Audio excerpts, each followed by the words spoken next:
This is the Debunking Economics Podcast with Steve Keen and Phil Dobbie. The Archives. Episode 396. End of the Rising Sun. This has been quite a wait. I can't remember a change in monetary policy taking this long, but it is finally out. The Bank of Japan has officially confirmed that it is ending an era of negative interest rates. Now, this has been on the cards for many, many days now and months as speculation has mounted that this grand experiment that the central bank has been on and made it an outlier among central banks around the world for so long is going to be over. This is the Debunking Economics Podcast with Steve Keen and Phil Dobbie.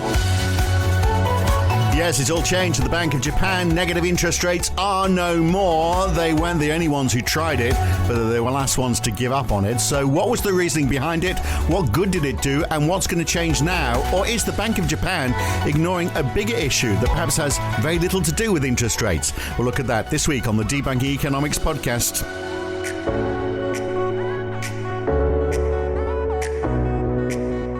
So something happened in the last week or so that hasn't happened for 17 years. The Bank of Japan lifted interest rates, admittedly not by much, from a negative 0.1 to 0. It was the last country to have negative interest rates. So what can we learn from Japan, or what can Japan learn from the rest of the world, perhaps? Thomas, who's a listener to this esteemed podcast, said it would be great to hear us talk about the Japanese economy and monetary policy over the years. So here we are. We are nothing if not compliant. So first, Steve, the obvious question will, how will such a small move make any difference? But before, hang on a second, I'll do that again. First off, Steve, before we ask the obvious question about how such a small move will make any difference, how exactly do negative interest rates work? I mean, this would mean banks would have to pay to keep money in their reserve accounts, presumably. So what was the behavior that the central bank was trying to drive by doing that? Were they thinking, well, okay, maybe you'll lend more if you have less sitting in reserve? That's basically the attitude, and this is again where you've got central bankers. Central banks been run by neoclassical economists, haven't got a clue about the actual structure of the economy, despite the fact that they're responsible for major organs like treasuries and central banks, and they still operate under the delusion, and it is a delusion, that banks lend out reserves.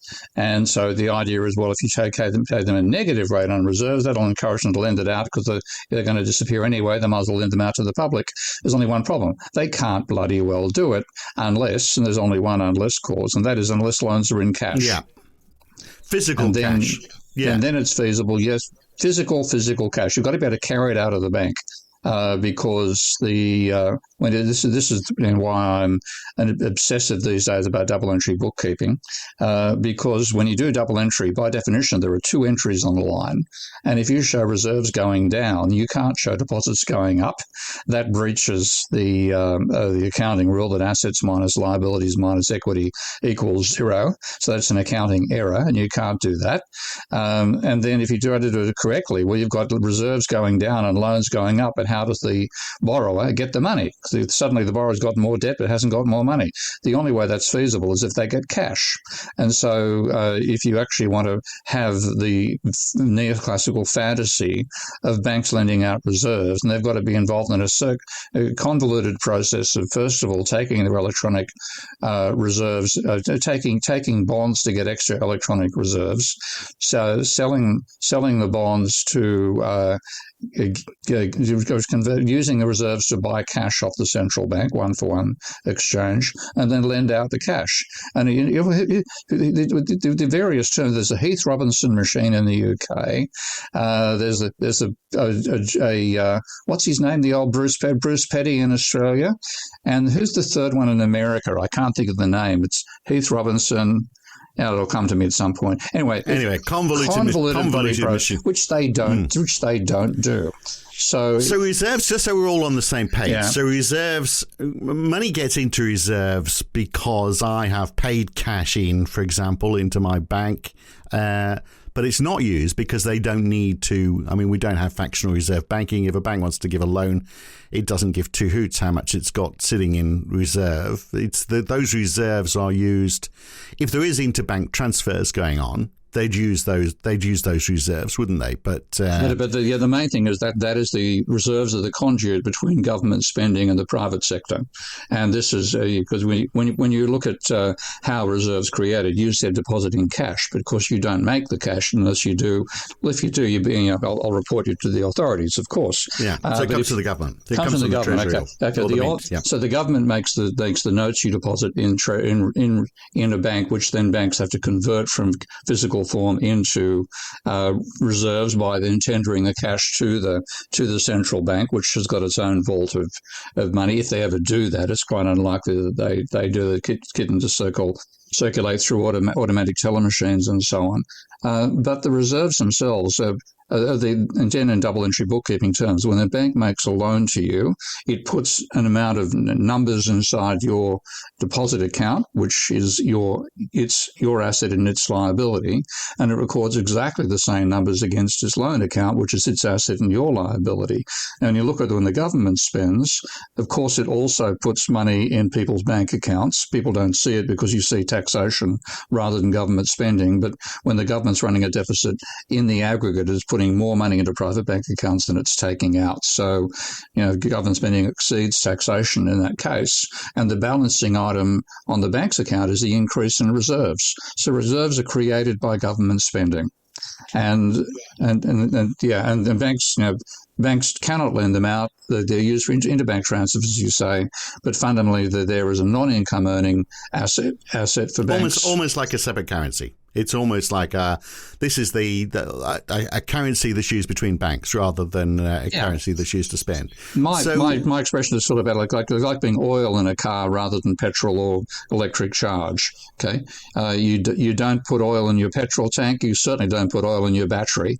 So they circulate separately, but it's an essential part of the working of the system as well. But it lubricates the engine, just as reserves might lubricate the finance system. So if there's not enough reserves, then you might find there's less interbank transfers. And then I guess if that was the case, if there wasn't that lubricant, then maybe you would find it more difficult to give loans. I mean, if you it may be overplayed, but I mean, there is some influence. That's a factor in things like the Northern Rock collapse, for example. Yeah. Because what you have is banks are making transfers between themselves all the time. They net them out where they can, but fundamentally, that's what reserves are used for, to make transfers from one bank to another.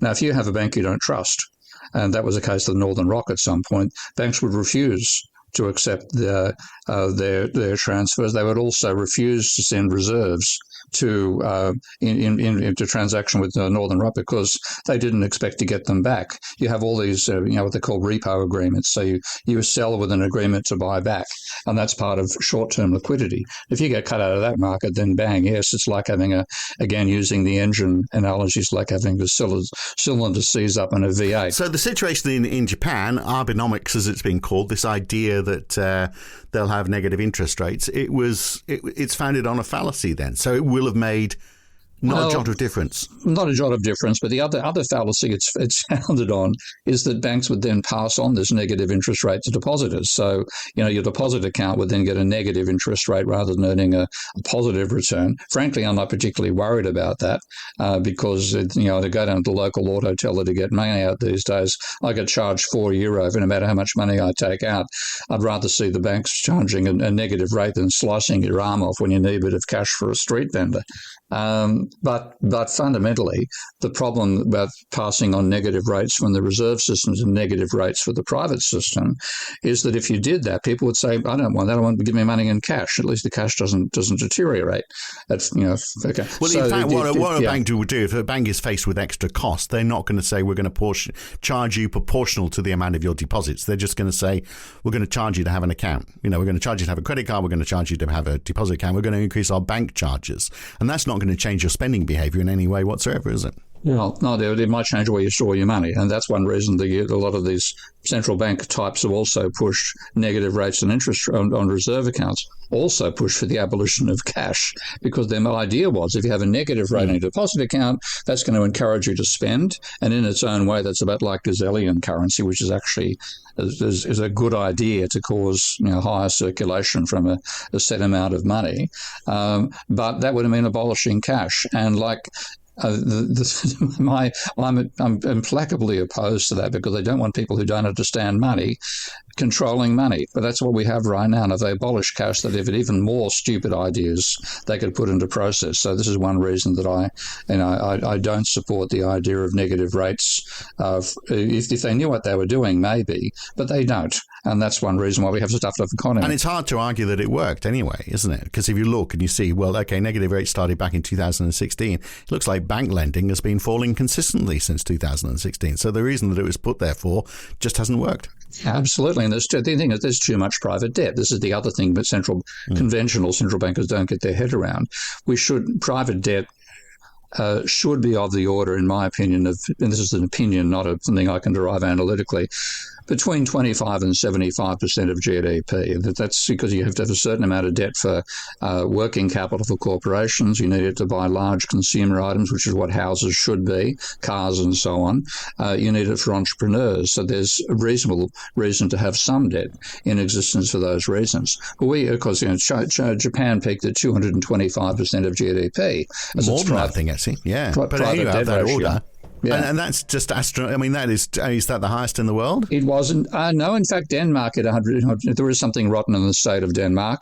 Is 240% of GDP was its peak level. Now, conventional economics completely ignores private debt, and private debt and credit are the most important determinants of economic activity. The usual story: economists don't know what the F they're talking about. So when you look at that, Japan peaking at 225% of GDP, I think back at about 93, 94, it's been gradually coming down because you've reached saturation level. And of course, that's what gave us the bubble economy in the 80s and 90s in Japan. It's why at one stage the Nikkei was 40,000 points. I think it fell down to 7 ultimately. It's why Japanese real estate was at one stage the most expensive on the planet. All that extra credit money just created asset bubbles, didn't create extra productive resources. Now people have, nobody's buying homes for speculative items in Japan anymore. The Japanese imperial palace is no longer worth California, which it was worth at one stage. I think it was about 10 square kilometres with the same valuation as California. All that stuff's over. So you can't encourage people to borrow more money. Banks don't want to do it anyway to the private sector after being burnt as badly as they were. And yet here we have economists and bloody central banks trying to encourage more lending. And yeah, I think their private debt is starting to climb a little bit. And we are seeing a bit of an asset bubble in the share market, aren't we? I mean, the Nikkei has been booming along lately.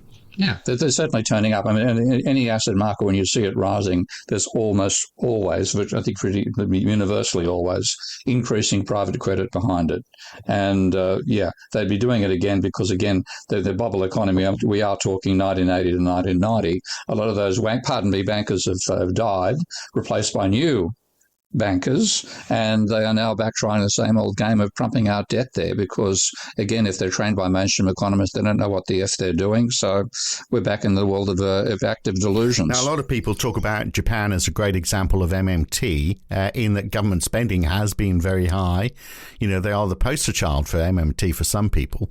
But debt is, if you look at government debt, I know we don't like to use that word, but let's just use it for simplicity. But, the amount that has been spent versus the amount that has been collected in taxes and the like, it's been building up. So it was 60% of GDP in 1990. Now it's more like 235%. So a bit of debt's all right, but is that just going too far? No, well, that again is government debt, and that that's why you don't want to use the word, and neither do I. It's outstanding government bonds. That's what it actually amounts to, on which they pay a trivial amount of interest, which feeds back into the non-government economy. But it can what you've got is creation of fiat money, which is taking the place of no creation of credit money. And at the same time, I'm not aware of Japan's current export surplus, but I presume it's still an export surplus. So it's making money out of conversion of foreign currency into yen as well, in terms of creating money out of that conversion. So for all those reasons, it can cope with a stagnant credit sector, which largely has been producing zero or negative amounts of credit money in the system.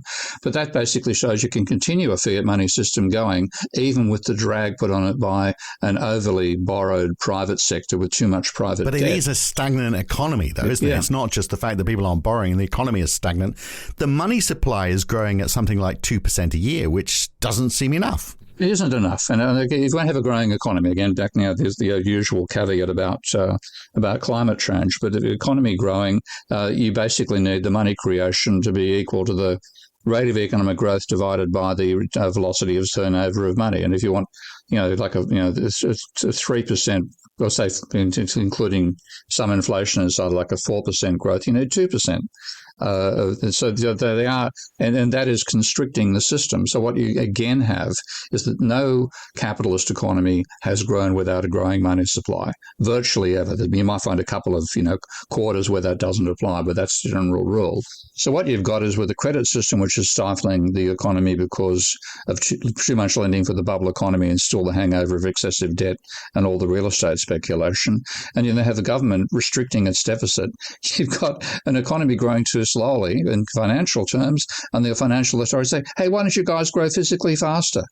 It just doesn't work that way. It's so, they're constraining the performance of the economy by constraining money creation. And yet people who are not advocates of MMT would look and say, hang on, you want to use this as your poster child? Look at it. They have used MMT to its full in that the government has borrowed, the bank has bought up those bonds.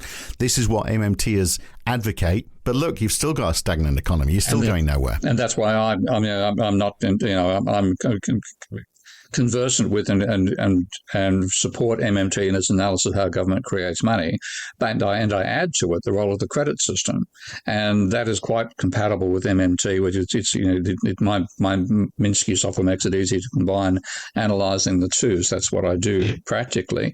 But the bottom line is there is also just too much private debt. It should be reduced, and that's why I argued in favour of a modern debt jubilee to use the government's capacity to create money to cancel private debt, because a major constraint on people's spending is their own personal debt situation, whether that's personal or corporate.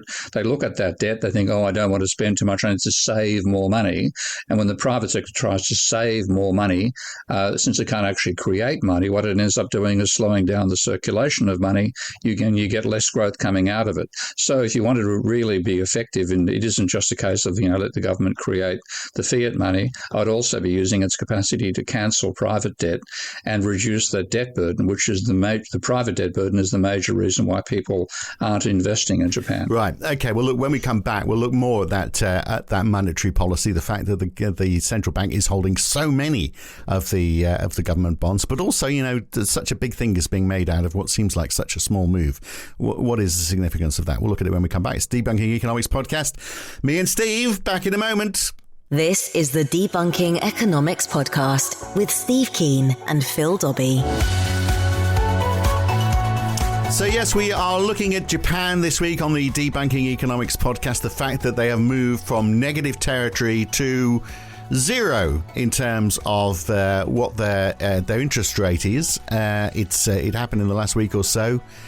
I mean, it's aside from the fact, as we discussed in the first half, it was a fallacy to think that negative interest rates were going to have any impact, and clearly it's had no impact because it's not impacted the level of borrowing by banks, which is what it was intended to do.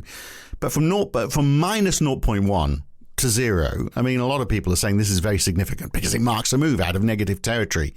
But it's such a small move. Is it going to make any jot of difference whatsoever? Not really. No, I mean, this is just basically removing an embarrassment from your school textbook. You white out a number you shouldn't have in there and hope nobody notices. But unfortunately, because there isn't much news about, in this area, bang, Japan suddenly in the news for what is actually basically removing an error, not a whole new regime, which is the way people are prescribing it. They weren't the only ones, of course, were they? I mean, Europe went into negative territory as well. Yeah, and Switzerland was doing it for a while as well.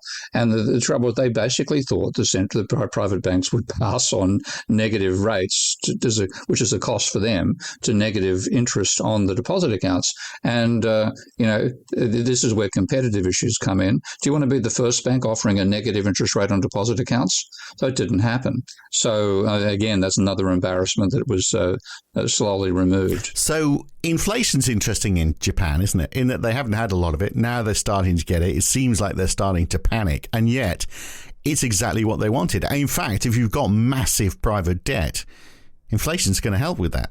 Yeah, inflation reduces the level of outstanding debt. This is one reason why we get out of the 70s and 80s crisis so easily. The Volcker, not easily, we had the Volcker recession at the time was the deepest recession since the Great Depression. It's obviously been exceeded by the global financial crisis.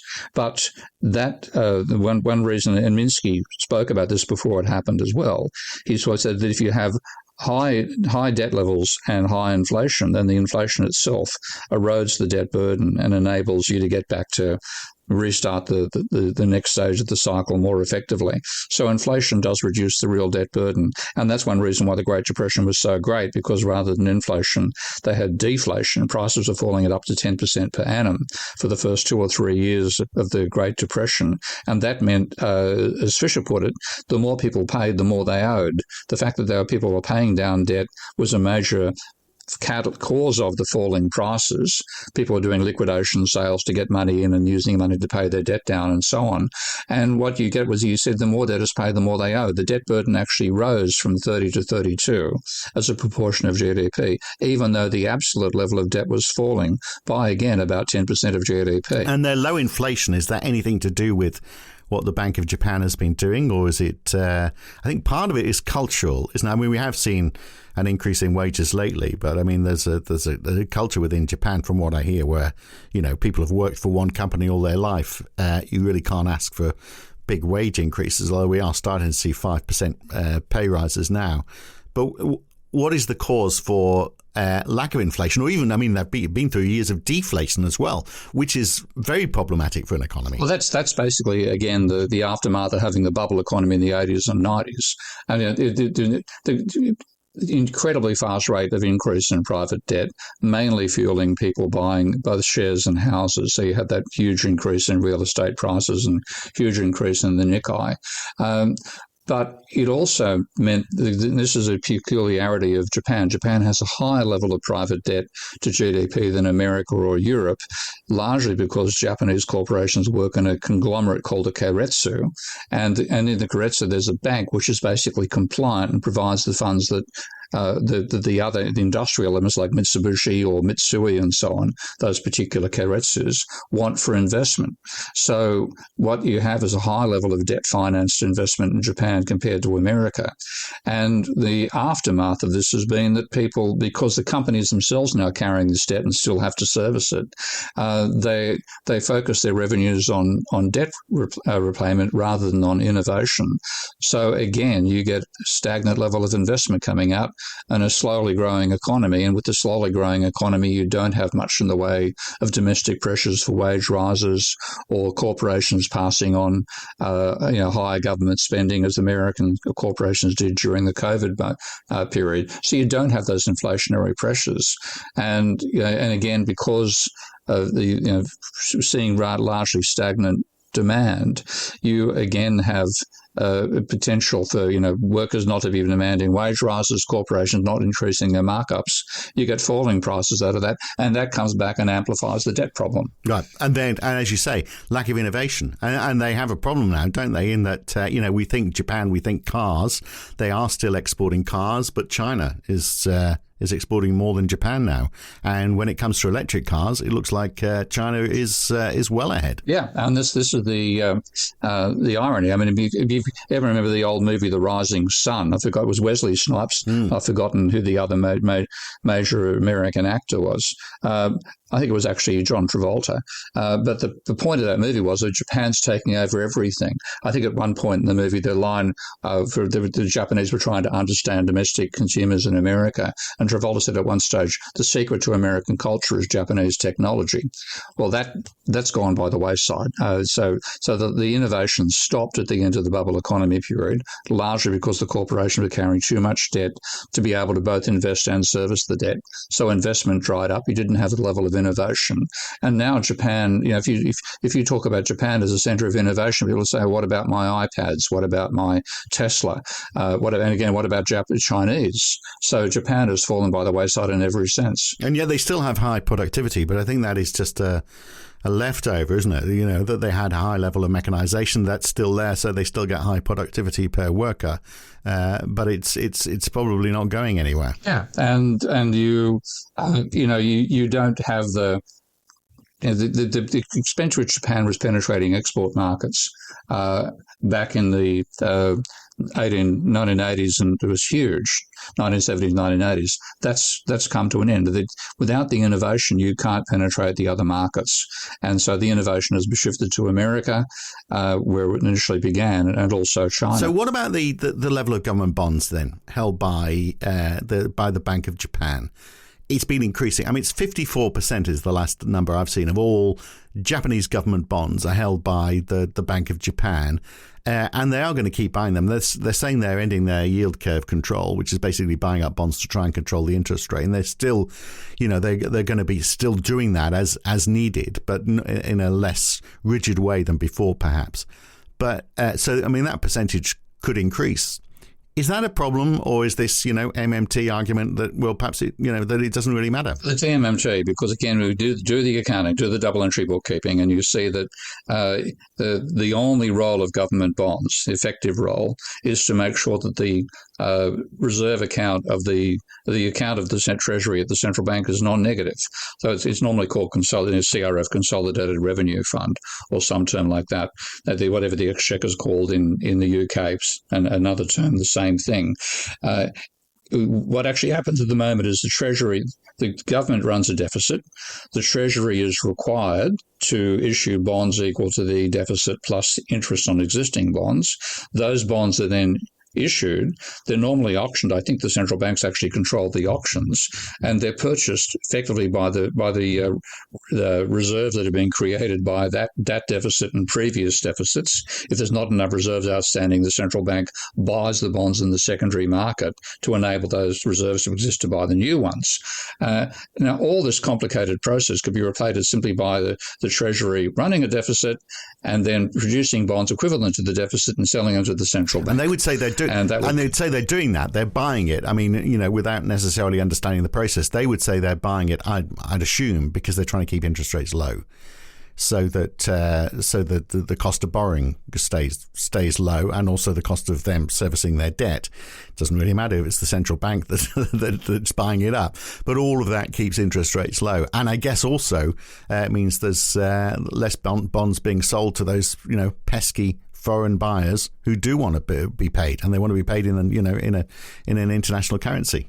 Yeah, but at the same time, doing that for Japan is a policy decision, or if people want to buy yen-denominated bonds, it's not like the American situation where they have to exist and be tradable in international markets because of running a continuous deficit. With the Japanese running a surplus, they've really got no need to be trying to bring in foreign currency by bond sales as well. So it's very hard to get hold of those. People can do it, obviously, but it's not like it has to happen as is in the case for American bonds. So they're doing all right. The exports are starting to pick up, but as I say, they're not making as many cars as China is now. China's leading the way in electric car manufacturing, but they're making about 5 million cars a year. Japan, not quite as much, but in January this year, exports were 12% higher than the year before. So, I mean, it's, the economy is not dead, but it is moving slowly. And of course, they've got an aging population and low migration. I mean, so they've got an increasing number of people wanting welfare, older people who are working less. I mean, people do work a lot longer, though, because 1 in 10 people in Japan are over 80, over 29% are over 65. And I read somewhere just an extraordinary proportion of the population that's 70 are still at work because they have healthy diets. So it's in lots of ways, it's an interesting country, isn't it? Because it's so different to the rest of the world. But you can't help feeling that they're finding their way, but there's no real opportunity to shine again, is there? Those days are behind them. Oh, yeah. And I mean, a large part of the reason that Japan grew so rapidly during the post-Second World War period, when you look at the data, comes out of the fact that there were so many Japanese moving from the countryside to the city, and then everyone of the refrigerator, some sort of vehicle, etc., etc.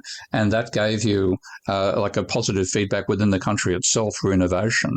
And the first, I think there was Toyota, and they would have been Suzuki. I think the first Japanese motorbike was made by an engineer called Suzuki, obviously, attaching I think it was actually a surplus military engine, and they're talking a small one inside a plane, to a motorbike. And so it wasn't just that they were exporting stuff overseas; they had a domestic positive feedback, amplifying feedback loop between people's needs and corporate investment and so on. So that's when it started really growing. And by the time you got to 1980, it was becoming one of the world's dominant economies. But then you have that the bubble economy that caught up in assets by speculation, and that's been the end of them. And now the population decline has set in. So rather than that population transfer boosting demand, you now have a stagnant population, meaning you can use mum and dad's fridge, not your own, so you don't have that domestic source of demand either. So what's the solution then now? And what is the monetary policy now? If you were in charge of the Bank of Japan, if you were the governor, Steve Kinitsu, maybe, they're quite like that, and everyone was looking for what you're going to do, presumably you'd keep interest rates low, or does it not really matter? From what you've been saying, well, the thing I want to get down to private debt levels. I mean, like you're looking at the private debt, they've redefined the private debt levels. Didn't quite 225, it's now about 215% is the peak level of debt back in 1994, 211%. But it's been rising, as you say, since 2018. It's gone from 156% up to 186% now, going back in the wrong direction, frankly. I'd be using government money creation policy to pay down private debt. And in Japan's case, a lot of that would be corporate debt. And by reducing the level of corporate debt, you'd free corporations up to consider investment and innovation rather than the current obsession they have, and they've had for 30 years now, of paying down corporate debt. So you'd pay off that debt and issue more government bonds, which would be bought by the central bank. So you'd be getting up to, at some point, you're going to reach 100%. The central bank owns all the bonds. I mean, is there a problem with that? No, not at all. I mean, again, bonds are not borrowing. This is, again, you've got to do the double entry bookkeeping. Anybody who tells you bonds is the government borrowing from the public doesn't know what they're talking about in double entry bookkeeping terms. And if you don't understand that, you don't understand money, period. So it's basically selling an asset to the private sector, which can be a dangerous asset, as Americans have found, because when they're putting up rates, you actually reduce the value of bonds and you then affect the solvency, implicit or actual, of the American banking system. Not a problem in the Japan situation with rates still at zero. But yeah, they don't. The bonds are not necessary to finance government spending. They're necessary so that the Treasury has a positive balance at the Bank of Japan account. They could handle twice that much debt with twice that many bonds owned by the central bank. And it's and the inflation that we're seeing there now, is that just is it transitory? Are they just late to the party? What's causing it? When you look at the level of inflation, again, this is largely imported cost. Japan is not devoid of raw material, but pretty close. So it's going to be importing extra cost pressures from higher oil prices and things like that. And like overall, in general, when you look at the average level of the inflation rate before and after COVID, Japan was well below the global average. It's now rising a bit. This may be affecting higher oil prices, but it's and supply chain disruptions are still going to be partially there because COVID is still affecting productivity. People deny that it's happening, but people who deny that happening are sick in bed. So they have some cost pressures, but again, far less inflation that was seen in the United States or the UK. It's an interesting case study in lots of ways, isn't it? In that here we have what you'd want to see as the answer to the damage we're doing to the planet. In that they've got a population that is not growing. I mean, they don't want to take a large migrant intake. They've got an aging population. They've got an economy which is flatlined. I mean, if we want to look after the planet, we don't want more people. We don't want growth. So how they managed to maneuver their way through this flatline population, flatline economy is going to be an interesting case study to the rest of us. Just a shame that they've got this debt burden to muddy the waters a bit. Yeah, and that's the trouble, that people look at that and say, that's, Japan is stagnant because of high levels of government debt. Again, that's correlation, not causation. And there's so much of that in the way economists allegedly reason about the real world. So do you think if you got rid of that, forget the government debt, if you got rid of the private debt, do you think we would be seeing growth back in the Japanese economy? Or is because they'd suddenly be able to invest again. I mean, again, right. It's innovation. You have investment at a sort of replacement level and updating technology. But in the case of innovations and financing innovation, when you might lose money out of the innovation and you're borrowing money from the banks rather than relying upon equity finance to the same scale that America does, then you're going to have less. You have more innovation. You might get a Japanese corporation finally producing a decent electric car and giving a bit of competition to Tesla and to the Chinese manufacturers. So you would potentially get some growth out of that. So can I ask the question, how did they get into I mean, okay, it's historical, and it came from a bubble that burst in effect. But the fact that they are still so high up there in terms of, what are they spending all this government money on? If it's not seeing, an effective reduction in private debt, what's the government money being used on? Well, I haven't been to Japan for quite some time, but if you have experienced the quality of Japanese infrastructure compared to what the shit you see in America and the UK, I think that might be where the money is going. And so, I mean, just an example of, I stayed in this is way back in the early 2000s, but I stayed in a sort of peripheral city of Tokyo on the rim of the largest external rail system. You can get from the 30 kilometres away to Tokyo in a matter of minutes. All the roads, all the pedestrian areas are raised above the roads. To cross the road, you walked over the road. You didn't have to press a button and, wait for the traffic to stop. You were walking above the traffic. So the quality of infrastructure is just that much higher, and it's government maintained. So, I think people outside Japan who are saying, Japan's stagnant, and it ain't in the situation of the London where you basically walking down Oxford Street is a case of how do I get past the next bunch of homeless people asking for a handout. It's a much, much richer society on that front. Well, I tell you, trying to get the train into London, it feels like there's a 50-50 chance as to whether they'll be running that day, which is just a dire situation. So not that the homeless people are not in a dire situation as well. Yeah, I mean, the country's falling apart. So and as you're saying, in Japan, I'm sure, stuff works. So it is just the case of paying off that private debt and things will start to make good again. So, Steve Kinitsu, what would you interest rates then? Are they less important? Would you given the country's got a history now of what's been called extraordinary policy with negative interest rates? Would you introduce an extraordinary policy of saying, well, we're going to go back to fixed interest rates because they don't really matter too much? Largely, yes. It's actually quite fascinating for me. Ages ago, I had a brilliant book on statistics that I unfortunately gave to a student and never returned it, but by a Swedish statistician called Ehrenberg, and the title was Data Reduction. Basically, said you use stats to reduce data to information. A brilliant orientation. Now, in that book, which was written in the 1930s, he used the interest rate as the example of a constant. Yeah. So the whole obsession with varying interest rate to try to change the economy comes out of Hicks's misinterpretation of Keynes, which led to the what's called the ISLM model, investment savings liquidity money, which was the way the mainstream thought about the way the economy functioned. Not Keynesian at all, but that's what they thought it was because Hicks said he got it from Keynes. In fact, he made it up himself in 1935 before he read Keynes' general theory. And this basically said investment is controlled by the interest rate. And now you look at the modern garbage that neoclassicals put out and what they call dynamic stochastic general equilibrium models. They now make consumption the focus and think consumption is controlled by the interest rate.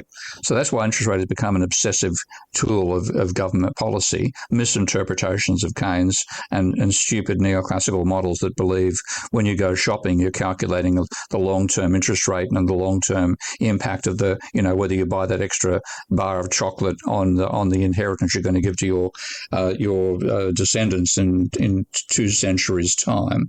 I wish I was joking, but that's the basic idea behind those models. They made interest rates absolutely central. And as Keynes said, interest rate don't matter. What matters is people's expectations of profit.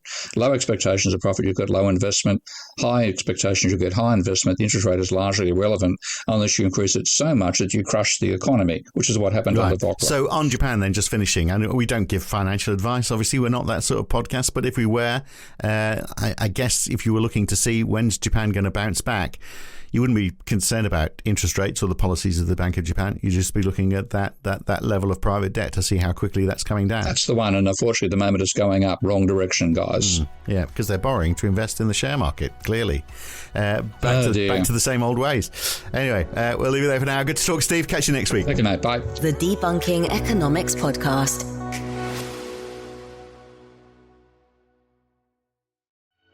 If you've enjoyed this podcast, then please share it with your friends, like it on YouTube, and subscribe to this channel.